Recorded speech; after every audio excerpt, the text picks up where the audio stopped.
Hello everyone. This video is about cytokines, properties of cytokines and cytokine antagonists. So let's start.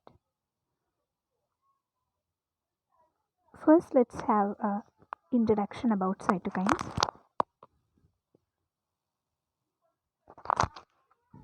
Here we could see a picture which depicts the working mechanism of cytokines.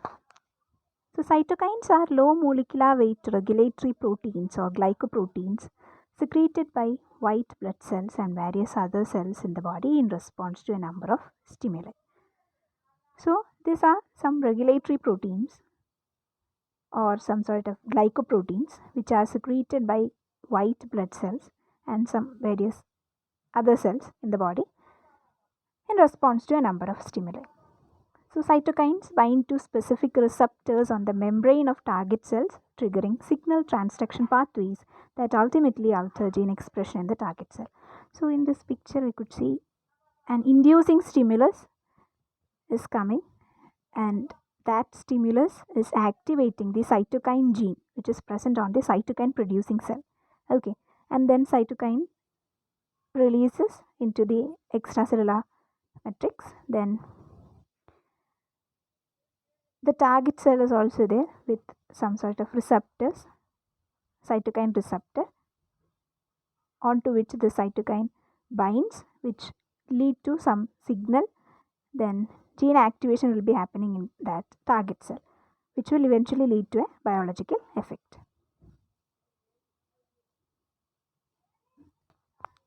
The term cytokine encompasses those cytokines secreted by lymphocytes, substances formerly known as lymphokines. Okay, so earlier some scientists discovered this lymphocytes, so they named cytokines as lymphokines. That means lymphocytes produce cytokines, so they were earlier called as lymphokines. Okay, so and those secreted by monocytes and macrophages, substances formerly known as monokines, but the more inclusive term cytokine is preferred. Now we just use cytokine. Okay, then many cytokines are referred to as interleukins, a name indicating that they are secreted by some leukocytes and act upon other leukocytes. Interleukins 1 to 25 have been identified. Just remember this term, interleukins. Okay, then chemokines are also there, a group of low molecular weight cytokines that affect chemotaxis and other aspects of leukocyte behavior with effects like inflammatory response. Chemokines with inflammatory responses like that. Now let's learn some important properties of cytokines with the help of pictorial depictions. The susceptibility of the target cell to a particular cytokine is determined by the presence of specific membrane receptors.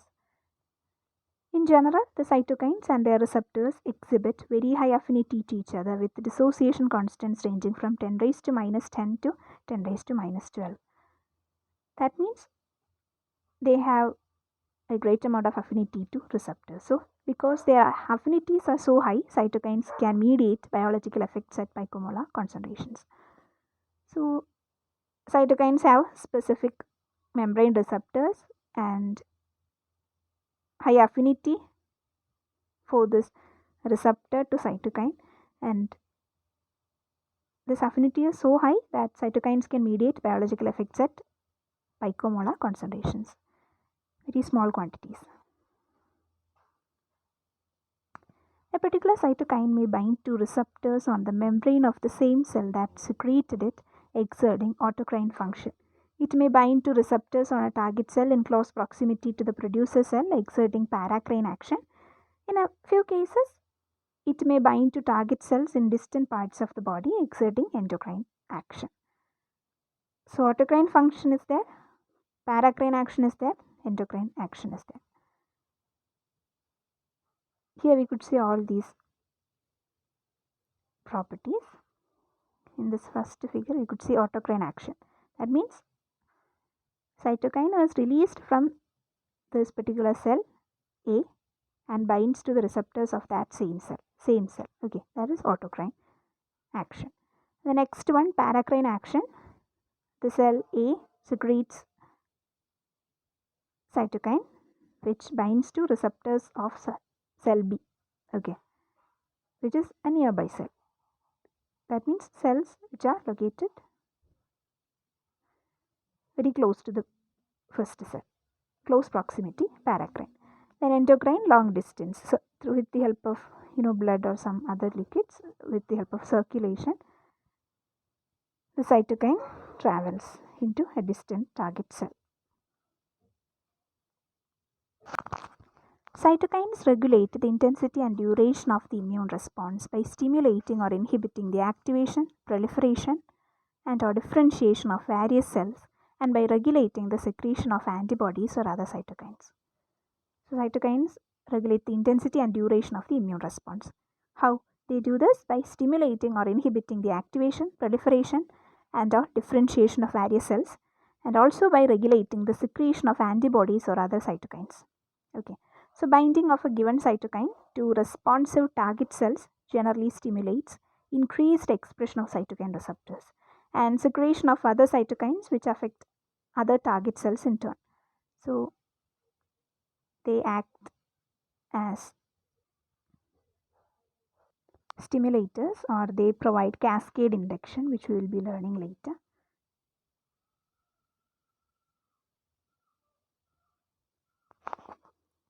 Cytokines exhibit the attributes of pleiotropy, redundancy, synergy, antagonism, and cascade induction, which permit them to regulate cellular activity in a coordinated, interactive way. So a given cytokine that has different biological effects on different target cells has a pleiotropic action, which we can see with the help of this picture. Yeah, cytokines are pleiotropic. One cytokine can have different effects on different cells. Here we could see the property of pleiotropy. An activated Th cell is there which produces a cytokine named IL-4, which has different effects when bind to different receptors on different cells. So different effects on different cells. When this IL-4 binds to the cytokine receptor of this B cell, which is acting as a target cell, we could see its activation, which will eventually lead to its activation, proliferation, and differentiation. Okay. Then the same IL-4 cytokine which binds to the receptor of this thymocyte, which is acting as a target cell, that will eventually lead to some effects like proliferation of this thymocyte. Then the same case happens when this IL-4 cytokine binds to the receptor present on this mast cell, which will eventually lead to its proliferation. Okay, so different effects on different cells. One cytokine can have different effects on different cells. That is the property of pleiotropy. Okay. Then two or more cytokines that mediate similar functions are said to be redundant. Redundancy makes it difficult to ascribe a particular activity to a single cytokine. Two or more cytokines that mediate similar functions, which we can explain with the help of this picture. So redundancy. Cytokines can be redundant. Different cytokines can have the same effects. Okay. So in this picture, we could see an activated Th cell is there. Then IL-2 is produced, IL-4 is produced, IL-5 is produced, which all have the same function of this B cell proliferation. They are same effect. Different cytokines can have the same effect, which indicate the property of redundancy. Next one, cytokine synergism occurs when the combined effect of two cytokines on cellular activity is greater than the additive effects of the individual cytokines, which we can explain with the help of this picture. Activated Th cell is there which produce IL-4 and IL-5, which act together to produce this induction of IgE class switch, induces class switch to IgE in this B cell. But earlier we mentioned their independent actions include something like proliferation of this B cell. So their activity together indicate this class switching of IgE. B cell induces class switch to IgE when this IL-4 and IL-5 act together. Cytokines can synergize with each other. Cytokines can antagonize each other. That means here you could see an activated Th cell is there, which normally produces IL-4, which will eventually lead to the class switching we mentioned earlier. So that class switching is prevented with the help of IFN gamma, which antagonizes with this IL-4, which will eventually block the class switch to IgE induced by IL-4. Okay. Next property is cascade effect or cascade induction. So cytokines can stimulate the production of other cytokines. An activated Th cell is there which produces IFN gamma, which is a cytokine, which will activate macrophage. That will eventually lead to the production of IL-12. Then that IL-12 activate Th cell once again. Then that will lead to the secretion of IFN gamma, TNF, IL-2 and other cytokines. So this is what is called cascade induction. Cascade induction. Next topic, difference between cytokines, hormones and growth factors. All three are secreted soluble factors that elicit their biological effects at picomolar concentrations by binding to receptors on target cells. So that is a similarity. Both of these cytokines and hormones are soluble along with this growth factors. It's also soluble factor which creates some biological effects. So growth factors tend to be produced constitutively, whereas cytokines and hormones are secreted in response to discrete stimuli. So that can be stated as a difference. Then unlike hormones, which generally act long range in an endocrine fashion, most cytokines act over a short distance in an autocrine or paracrine fashion. Yeah, that's the difference. Then in addition, most hormones are produced by specialized glands. We know that. And tend to have a unique action on one or a few types of target cells. In contrast, cytokines are often produced by and bind to a variety of cells. So all these three are soluble factors which produce biological effects even when they are present only very sparingly. But growth factors tend to be produced constitutively, whereas cytokines and hormones are secreted in response to discrete stimuli. But hormones act long range in an endocrine fashion. Cytokines act over a short distance with the help of autocrine or paracrine action. Most hormones are produced by specialized glands like adrenal gland, thymus gland, thyroid gland, like that. And these cytokines are produced by and bind to a variety of cells. That's also a difference. This slide indicates a mechanism with which we could identify the content of or the presence of cytokine. So cytokine levels in serum or in tissue culture supernatant can be measured with a Sandwich ELISA assay.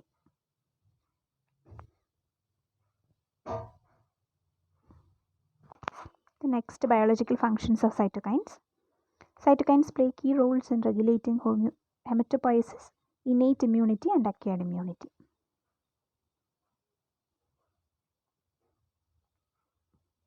Biological functions of cytokines stimulate development of cellular and humoral immune response, induction of inflammatory response and regulation of hematopoiesis, along with control of cellular proliferation and differentiation and healing of wounds.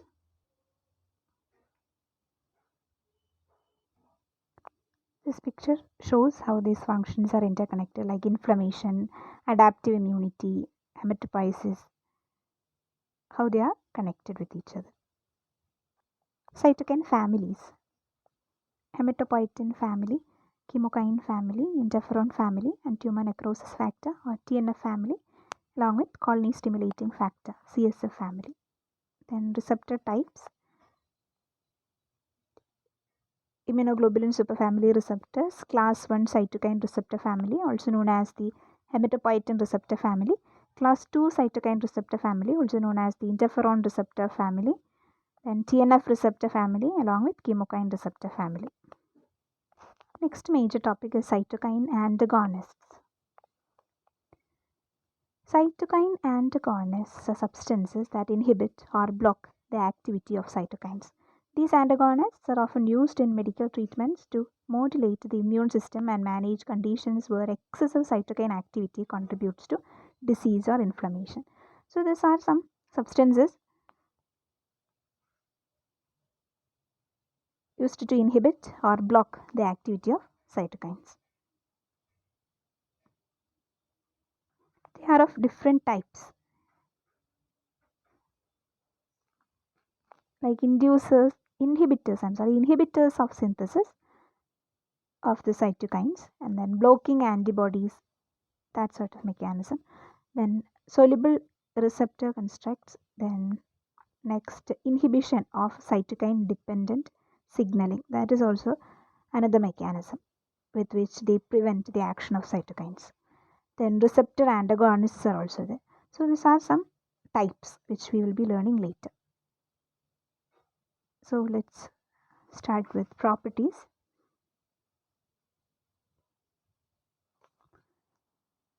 Cytokine antagonists, these proteins act in one of two ways. Either they bind directly to a cytokine receptor but fail to activate the cell, or they bind directly to a cytokine, inhibiting its activity. These are two mechanisms.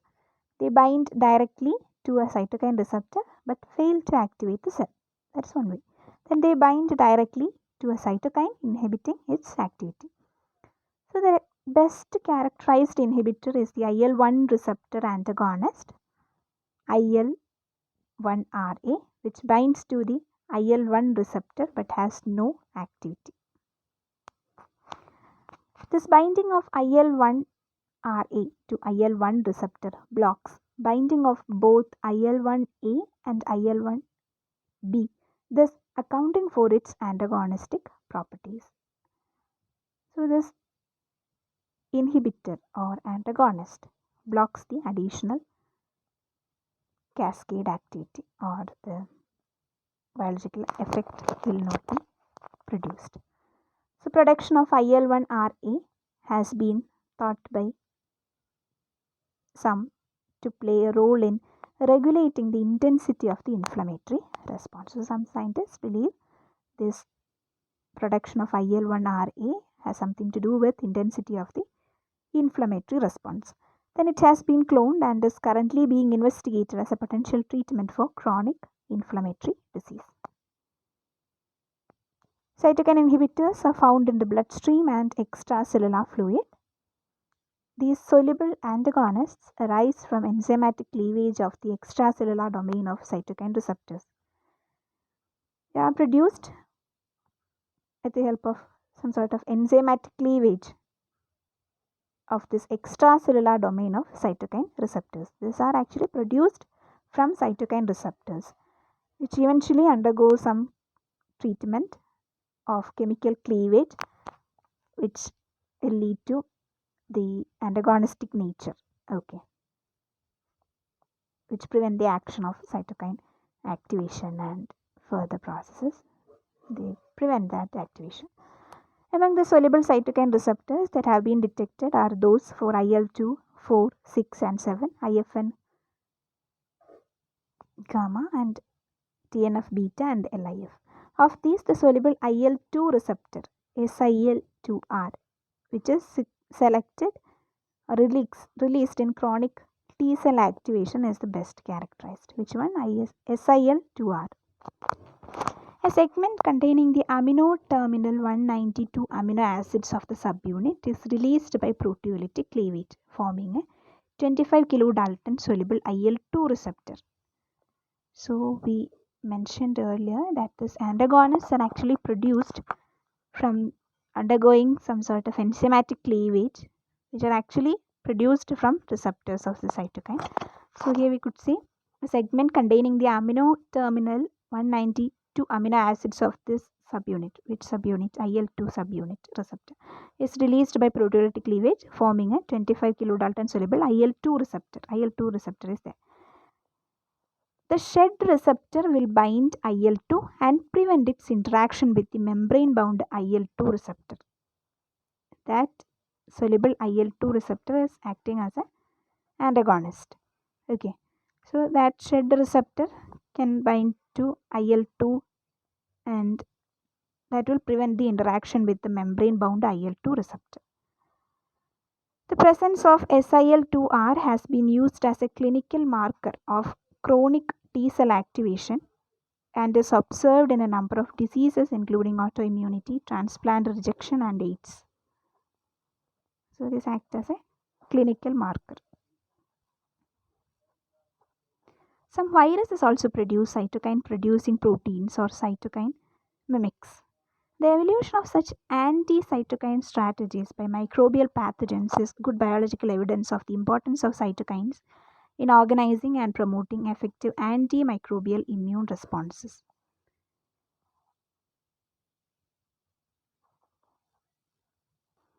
We know that cytokines are very important in organizing and promoting effective antimicrobial immune responses. So, during the course of evolution, some microbial pathogens developed some cytokine antagonists to block these cytokines so that they can enter into our body and infect us. So some viruses also produce cytokine binding proteins or cytokine mimics. The pox virus, for example, have been shown to encode a soluble TNF binding protein and a soluble IL-1 binding protein. Since both TNF and IL-1 exhibit a broad spectrum of activities in the inflammatory response, these soluble cytokine binding proteins may prohibit or diminish the inflammatory effects of the cytokines, thereby conferring upon the virus a selective advantage. Epstein-Barr virus produces an IL-10-like molecule, viral IL-10 or VIL-10, that binds to the IL-10 receptor and, like cellular IL-10, suppresses Th1 type cell-mediated response, which are effective against many intracellular parasites such as viruses. So, with the help of this cytokine antagonist, these parasites are trying to prevent this cytokine action, and that is acting as an advantage for them, for viruses. Molecules produced by viruses that mimic cytokines allow the virus to manipulate the immune response in ways that aid the survival of the pathogen. Yes. So this is an interesting and powerful modification some viruses have undergone in their continuing struggle to overcome the formidable barrier of host immunity. So this is of evolutionary significance. Now let's learn about the working mechanism. Cytokine antagonist working mechanism. Binding inhibition. Cytokine antagonists can work by binding directly to specific cytokines, preventing them from interacting with their receptors. This inhibits the signaling cascade triggered by cytokine receptor binding. So they directly bind to these specific cytokines, which will eventually lead to the prevention of the cytokines with interacting with their receptors, their respective receptors. So there will be some inhibition. So cytokine antagonists can work by binding directly to specific cytokines, preventing them from interacting with their receptors. This inhibits the signaling cascade triggered by cytokine receptor binding. You know that. And receptor blockage. Some antagonists target the receptors on cell surfaces that cytokines typically bind to. By blocking these receptors, they prevent cytokines from attaching and initiating cellular responses. The first mechanism was antagonists directly binding to the cytokine, but the next one is cytokine antagonists binding to the receptors, cytokine receptors, which are present on the target cell. Okay. The next method, neutralization. Cytokine antagonists may neutralize the biological activity of cytokines by binding to them and forming inactive complexes, formation of inactive complexes. This neutralization reduces the impact of cytokines on immune and inflammatory processes. Inflammatory processes. This neutralization reduces the impact of cytokines on immune and inflammatory processes. Another method include the neutralization with the help of forming inactive complexes. Okay. Then down regulation of synthesis. Certain antagonists can interfere with the production of cytokines. By inhibiting the synthesis of specific cytokines, they reduce the overall concentration of these signaling molecules in the body. So they interfere with the production of cytokines. That is another mechanism, down regulation of synthesis. Modulation of intracellular signaling. Some antagonists may interfere with intracellular signaling pathways triggered by cytokine receptor interactions.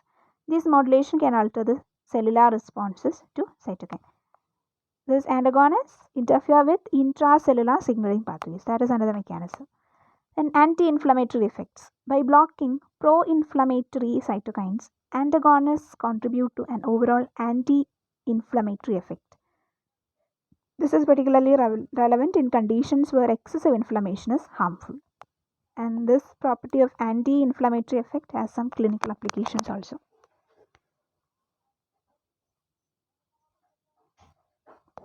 Examples: tumor necrosis factor or TNF inhibitors, infliximab and etanercept. Then interleukin 1, IL-1 antagonists, anakinra, canakinumab. I'm not sure with the pronunciation of all these terms. The next, interleukin 6, IL-6 receptor antagonists, tocilizumab and serilumab. Then interleukin 12 and interleukin 23 inhibitors, secukinumab. Then interleukin 17 inhibitors, secukinumab. Then Janus kinase inhibitors, tofacitinib and baricitinib. Okay. And viral products that mimic cytokines or their receptors.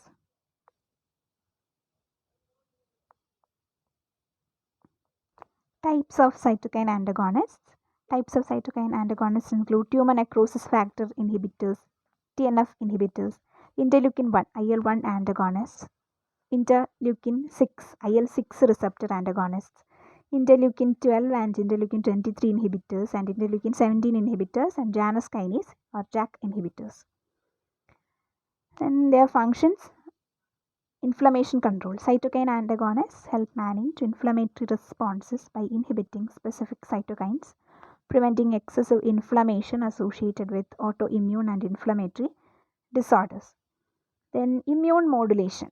These antagonists modulate the immune system, restoring a balance in cases of overactivity. So first function was to inflammation control. In the case of inflammation control, cytokine antagonists help manage inflammatory responses by inhibiting specific cytokines, preventing excessive inflammation associated with autoimmune and inflammatory disorders. Then immune modulation. These antagonists modulate the immune system, restoring a balance in case of overactivity, as observed in autoimmune reactions. Okay, autoimmune conditions. Immune modulation, restoring a balance in case of overactivity. How they do it? by targeting key cytokines. They regulate immune responses. Then symptom alleviation, some sort of symptom relief. So cytokine and antagonists contribute to symptom relief by reducing pain, swelling, and other manifestations of inflammation. This can significantly improve the quality of life for individuals with chronic inflammatory diseases. So they also help in symptom alleviation or symptom relieving.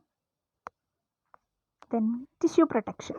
By mitigating inflammation, cytokine antagonists protect tissues and organs from damage caused by prolonged immune response. This function is particularly crucial in preventing long-term complications. So in some autoimmune diseases, and constantly this immune response is prolonged and is happening, some tissues and organs must need to be protected from this. So for that purpose, we will be using cytokine antagonists. The next, disease modification. Some cytokine antagonists can modify the course of disease, slowing down their progression. Disease modification. This disease modifying effect is beneficial in managing chronic conditions like rheumatoid arthritis.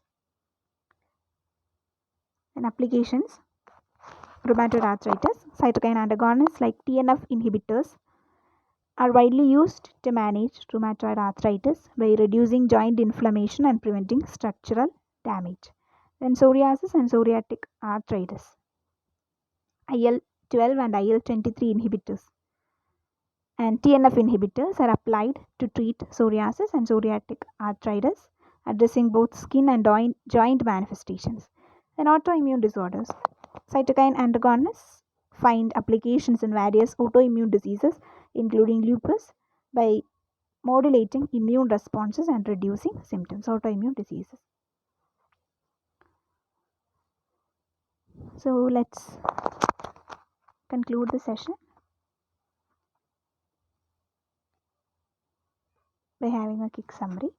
Cytokine antagonists play a pivotal role in modern medicine by selectively targeting key immune signaling molecules.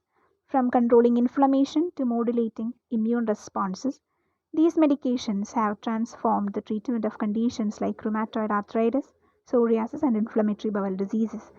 So, however, it is essential to recognize that the use of cytokine antagonists is not without considerations, and their application requires careful monitoring for potential side effects and long-term impacts on immune function. So with the help of this video, we just quickly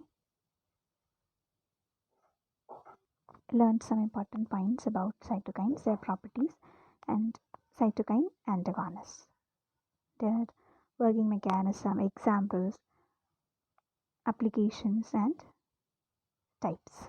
Thank you for listening.